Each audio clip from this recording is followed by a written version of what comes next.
Conságrate a Dios cada mañana. Haz de esto tu primer trabajo. Por la mañana, oh Señor, elevo a ti mi voz. A tu buen nombre doy loor, con gratitud mi Dios. Buenos días, Señor Jesús. ¿Qué tal, amigos? ¿Cómo amanecieron? Esperamos que todos estén bien y contentos. En este día pidamos al Señor Jesús que nos ayude a ser la sal de la tierra para poder dar sabor a nuestro mundo. Pidamos que obre en nosotros para hacer de este mundo un mejor lugar. Bienvenidos a su programa Buenos días, Señor Jesús.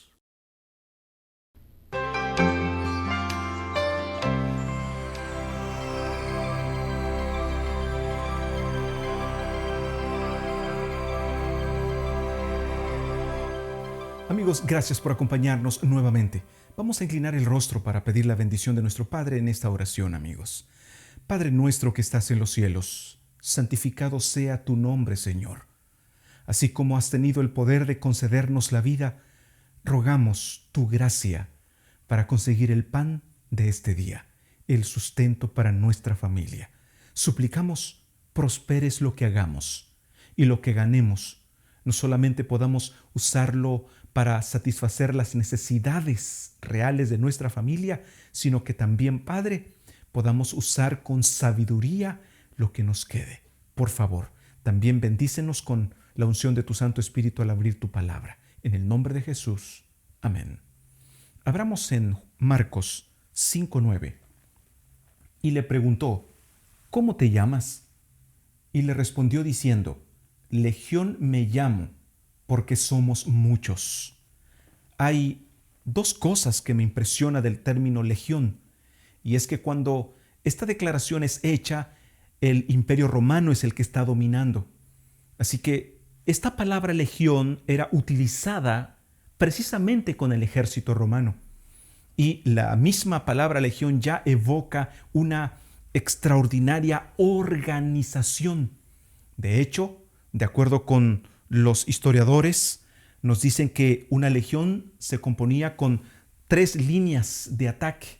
La primera línea se conocía como los hastati, compuesta por los más jóvenes que formaban esta línea delantera con 2 espadas de diferente tamaño, la más corta dependiendo de la cercanía con el enemigo, y una más larga que incluso con mayor distancia lograban infligirle daño al contrincante. Y el segundo grupo era conocido, o la segunda línea más bien, era conocida como los príncipes y estaba formada por jóvenes de alrededor de 30 años de edad. Y el tercer grupo, los que estaban en la retaguardia, eran los soldados de más experiencia, eran veteranos y alineados, y solo entraban en combate en situaciones extremas.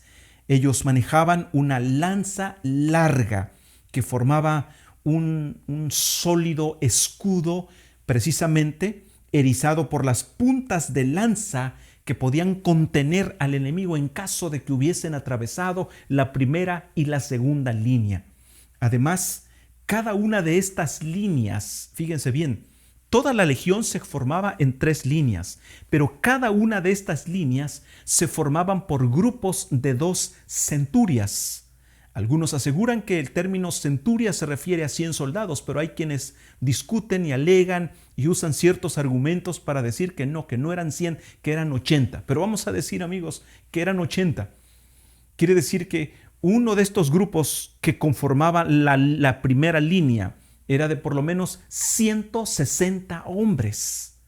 Esto nos habla de una asombrosa organización, y cuando el demonio en Marcos 5:9 se identifica con una legión usando un término muy conocido, no solamente estaba diciendo que se trataba de un grupo perfectamente organizado, sino de una multitud asombrosa. Porque este es el segundo dato que me impresiona. De acuerdo con uno de los historiadores más importantes de esa época, el historiador griego Polibio, dice que una legión romana era un cuerpo de infantería pesada de unos 4.200 hombres. Sin embargo, el historiador romano Tito Livio dice que realmente estaba compuesta entre 5.200 y 6.000 soldados de infantería más 300 jinetes, es decir, 300 soldados de caballería. Así que a la luz de esta información fácilmente estamos hablando de que esa legión de ángeles que el Señor estaba enfrentando era un grupo de por lo menos 5.000 demonios. ¿Cómo pudieron tantos demonios entrar en una sola persona?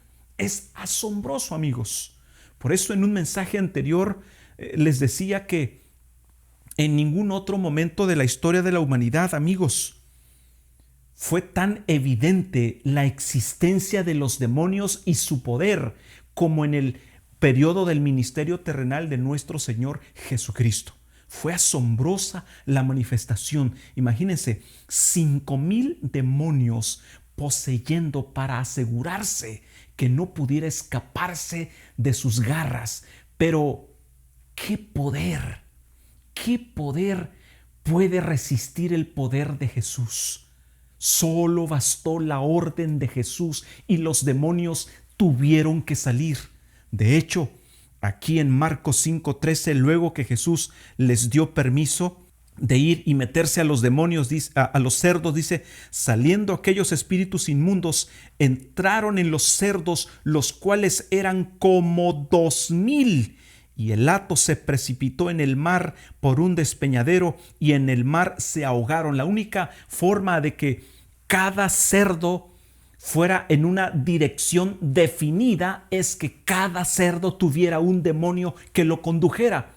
Eran como 2.000 cerdos y ninguno de los cerdos se quedó sin su demonio. ¿Cómo lo hicieron? De acuerdo con lo que la Biblia nos dice. ¿Cómo hacen? En Juan 10:1 nos dice: de cierto os digo, el que no entra por la puerta en el redil de las ovejas, sino que sube por otra parte, ese es ladrón y salteador. Entra en la vida de una persona, amigos, mediante trampas y engaños. Sí, bajamos la guardia.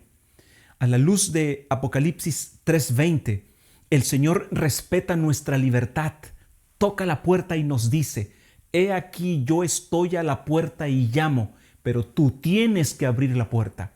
Está en la puerta, anuncia: aquí estoy, quiero formar parte de tu vida, quiero dirigirte, quiero salvar tu matrimonio, quiero salvarte de las drogas, de los vicios, de cualquier cosa. Quiero rescatarte, quiero formar parte de tu vida. Así se presenta el Señor Jesús a la luz de Apocalipsis 3:20.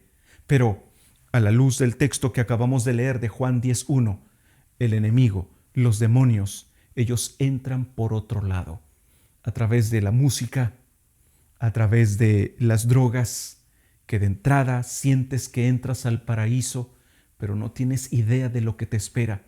Yo tuve la oportunidad de predicar varias veces en varios centros de recuperación para las adicciones, y es asombroso. Una persona de alrededor de 13, 14 años, imagínense, con su cerebro ya prácticamente destrozado por las drogas. Así es como el enemigo se presenta. Nunca se presenta tal cual es. Siempre usa un disfraz, una artimaña que te hace bajar la guardia. Así como se acercó a Eva con la promesa de sabiduría y de independencia, a veces pensamos cómo Satanás se acerca y nos ofrece justamente esa libertad. Y pensamos que lo es, pero es así como al separarnos de Dios, al descuidar la información que nos ha dado en su bendita palabra, al ignorarla, al endurecer nuestro corazón, nos volvemos presa fácil. Y desde luego, amigos, como mencionábamos en uno de los mensajes anteriores, con el afán de tener ventajas, le abrimos la puerta de par en par. En el mensaje de mañana veremos una estrategia de cómo protegernos frente a este enemigo astuto que desde luego está perfectamente organizado, pero que frente a Jesús no tiene posibilidades. La mejor decisión es colocarnos bajo la sombra del Omnipotente, como decíamos ayer. Así que amigos, inclinemos nuestro rostro para orar. Querido Padre, gracias por advertirnos y gracias por enseñarnos que no importa cuántos demonios nos acosen ni cuánto poder tengan, el poder de Jesús es más grande. Lo podemos ver con claridad. Esa legión no pudo resistirse a la palabra del Maestro. Esta ocasión nos colocamos en tus manos y suplicamos en el nombre de Jesús, Padre, que tu palabra quede viva en nuestra mente y corazón a fin de ser protegidos contra el enemigo. Lo rogamos en el nombre de Jesús. Amén.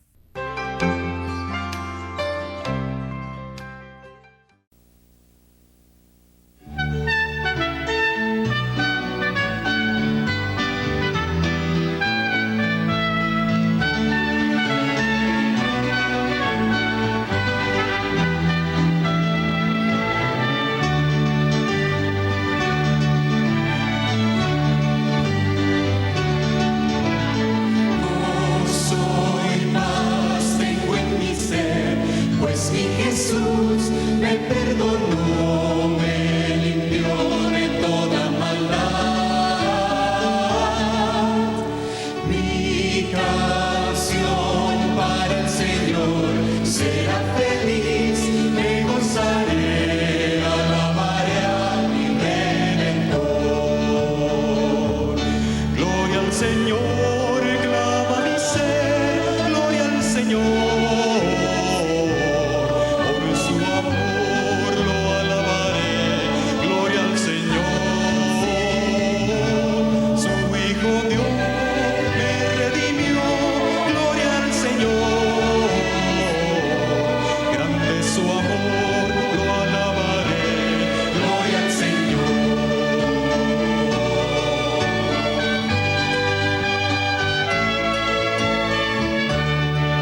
Hola amiguitos, bienvenidos al Rincón Infantil de Buenos Días, Señor Jesús.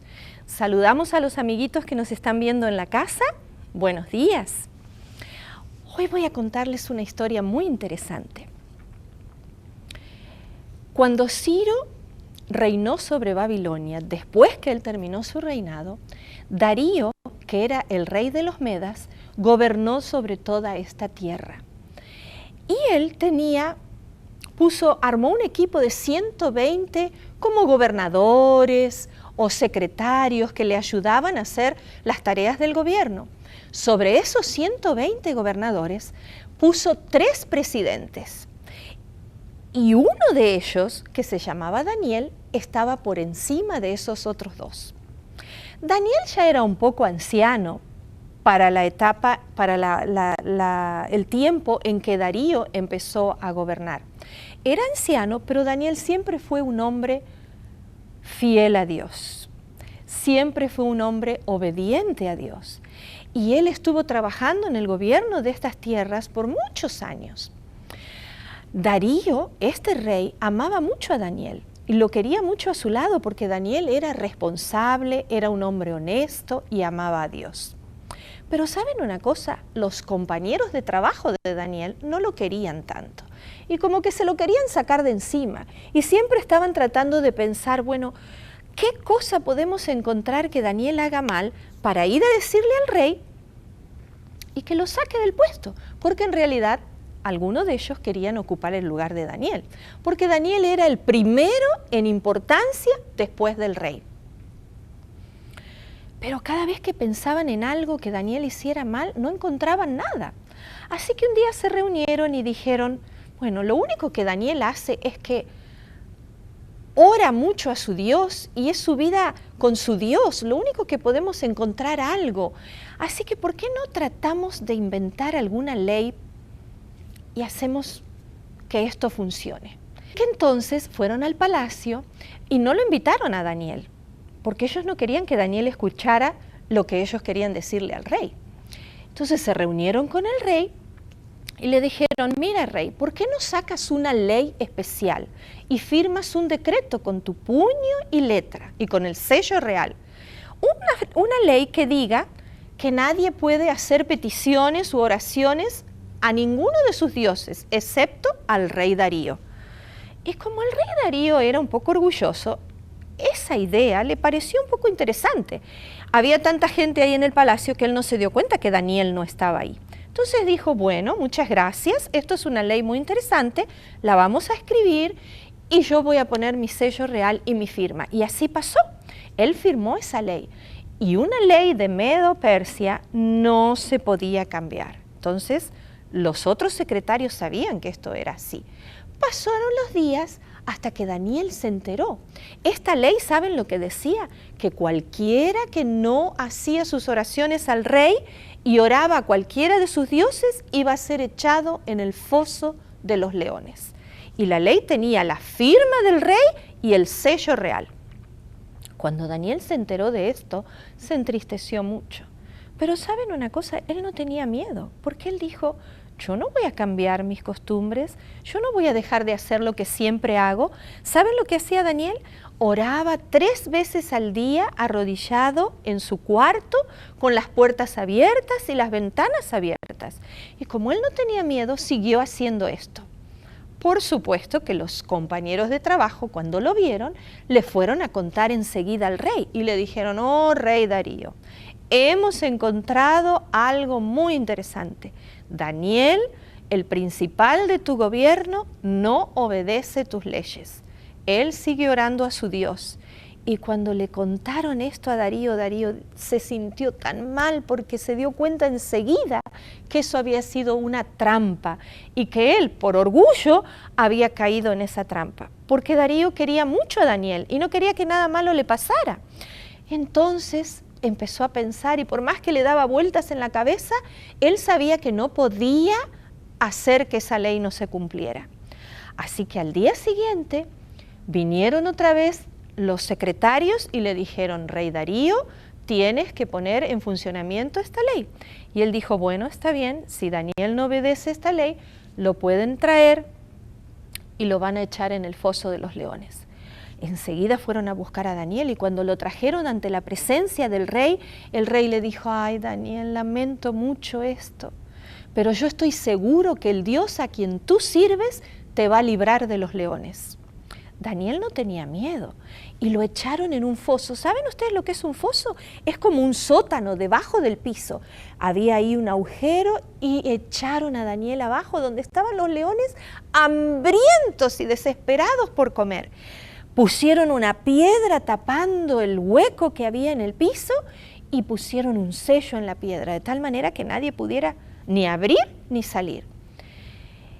Esa noche, cuando el rey Darío se fue a acostar, se fue a su cuarto, ¿saben? No pudo dormir en toda la noche, daba vueltas y vueltas y no podía dormir, no pudo comer, no pudo dormir, de tan preocupado que estaba por Daniel. A la mañana siguiente, lo primero que hizo Darío fue ir a ver al pozo a ver qué pasaba y dio orden de que quitaran la piedra y lo llamó con mucho miedo: Daniel, Daniel, el Dios tuyo te pudo librar de los leones. Y al ratito se escuchó la voz de Daniel que dijo: oh rey, mi Dios envió un ángel que cerró la boca de los leones y nada me ha pasado. El rey Darío estaba tan contento, así que dio órdenes de que sacaran a Daniel del foso. Y cuando lo trajeron delante de él, el rey lo empezó a mirar de arriba abajo porque Daniel estaba intacto, no tenía ni un rasguño, nada le había pasado. El rey estaba muy agradecido y Daniel estaba muy agradecido también a Dios por el cuidado y la protección. ¿Y saben lo que hizo el rey? Dijo: verdaderamente el Dios de Daniel es el único Dios a quien debemos adorar. Y inmediatamente mandó a que todos esos compañeros que querían matar a Daniel y querían sacarlo de su camino y querían el mal para Daniel, el rey dio la orden de que a ellos los echaran al foso de los leones. Y cuando los echaron en el foso, esos leones que estaban hambrientos y desesperados, se los comieron enseguida. Ningún ángel fue a cerrar la boca de los leones. El ángel cerró la boca de los leones para proteger a su siervo, para proteger a Daniel, porque él había sido obediente a Dios.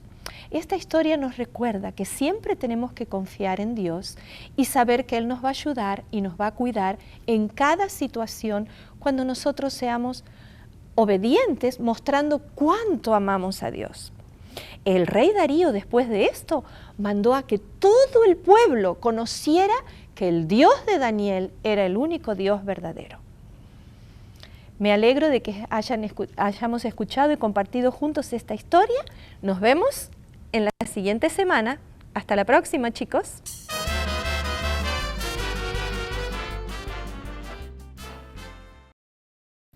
Después de la meditación de hoy, estoy seguro que nos sentimos agradecidos por haber sintonizado este programa. En pantalla se nos muestran los capítulos de la Biblia para leer el día de hoy.